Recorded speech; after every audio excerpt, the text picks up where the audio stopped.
হয় ইতিমধ্যে আপোনালোকে গম পায় জাতীয় সংগ্ৰামী সেনাই বিগত দিনবিলাকত আমি মিয়া খেদা যি অভিযান চলাই আছিলোঁ আৰু অবিৰতভাৱে আৰু চলাই থাকিম।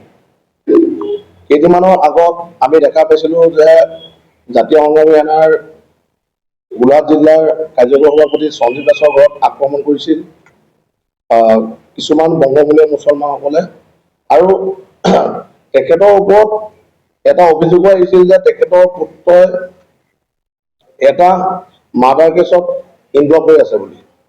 আৰু এই সূত্ৰে আজি গোলাঘাট সমাজ জীৱনত কিন্তু আমি জাতীয় সংগ্ৰামী সেনাই লজ্জাজনক লাজো পাইছোঁ আৰু দুখীয়া শাস্তি পাব লাগে। আমাৰ প্ৰথম কথা যিজনে ভুল কৰিছে যিকেইটা বাল্য ল'ৰাই ভুল কৰিছে তেখেতসকলক ইতিমধ্যে জেল হাজতলৈ পঠিয়াইছোঁ আৰু দুখীয়া শাস্তি পাবলৈ আৰু কোনো পধ্যে যাতে হাৰি আহিব নোৱাৰে।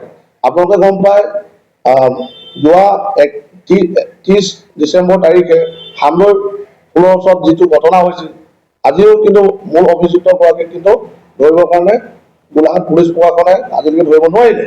তাৰ পাছত আপোনালোকে চাওক এই যি বেঙেনাপাত যি হত্যাকাণ্ডটো হৈ গ'ল সেই হত্যাকাণ্ডটো হৈ যোৱাৰ পাছত এতিয়াও কিন্তু তেখেতসকল ওলাই নাহিব তাৰ কিন্তু মানে নাই। আৰু ইতিমধ্যে আমি কেন্দ্ৰীয় সমিতিৰ জাতীয় সংগ্ৰামী সেনাৰ কেন্দ্ৰীয় সমিতিৰ এটা সিদ্ধান্ত লৈছোঁ গোলাঘাটৰ যি কাৰ্যকৰী সভাপতি গোলাঘাট জিলা সমিতিৰ সঞ্জীৱ দাসক ইতিমধ্যে আমি অব্যাহতি দিছোঁ। অহা কাইলৈৰ পৰা 1 বছৰৰ কাৰণে তেখেতক অব্যাহতি দিছোঁ আৰু তেখেতৰ ওপৰত আমি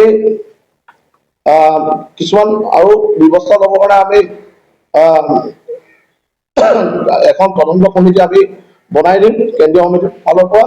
আৰু 1 বছৰৰ ভিতৰত তেখেতে যদি দোষী তেতিয়াহ'লে সংগঠনৰ পৰা একেবাৰে বহিষ্কাৰ কৰি দিয়া হ'ব। আৰু তদন্ত কমিটিয়ে যদি আমাক দাখিল কৰে যে তেখেত যদি দোষী নহয় তেতিয়া আমি আকৌ আমাৰ সদস্য পদলৈ তেখেতক আমি আনিম। ইতিমধ্যে আমি কৈছোঁ যে অহা 24/2/2024 চনৰ পৰা অহা 24/2/2027 চনলৈকে তেখেত অব্যাহতি থাকিব আৰু যাতে গোলাঘাটৰ কোনো কামত বা তেখেত জড়িত নাথাকিব। আৰু আমি কৈছোঁ যদি তেখেতে অহা কাইলৈৰ পৰা যদি সংগঠনৰ নামত বা সংগঠনৰ নাম লৈ যদি কিবা কিবি কৰি থাকে কিন্তু জাতীয় সংগ্ৰামী সেনাই কেতিয়াও দায়ী নহয়। আৰু ইতিমধ্যে আমি কৈছোঁ যে তেখেতক ইতিমধ্যে অব্যাহতি দিছোঁ 1 বছৰৰ কাৰণে। আৰু যেতিয়ালৈকে আমাৰ তদন্ত কমিটিখনে যেতিয়ালৈকে এই সমাধানটো নলিয়াই তেতিয়ালৈকে তেখেত অব্যাহতি থাকিব। আৰু আমি ইয়াৰ লগতে আৰু এটা কথা ক'ব বিচাৰিছোঁ যে সঞ্জীৱ দাসৰ ঘৰত যিসকলে শিলগুটি নিক্ষেপ কৰিছিলে বা ঘৰত জ্বলাবলৈ গৈছিলে তেখেতসকলক প্ৰয়াত কৰিব লাগে আৰু জেল হাজতলৈ পঠাব লাগে। আৰু আমি সিদিনাখন আমি সংবাদ মাধ্যমত কৈছোঁৱে যে তেখেতৰ পুত্ৰই যিটো ভুল কৰিছে তেখেতৰ মাক বাপেক বা তেখেতৰ ভগ্নীয়ে সেইটো ভুল নকৰিবও পাৰে আৰু তেখেতসকলে শিকাই নিদিবও পাৰে।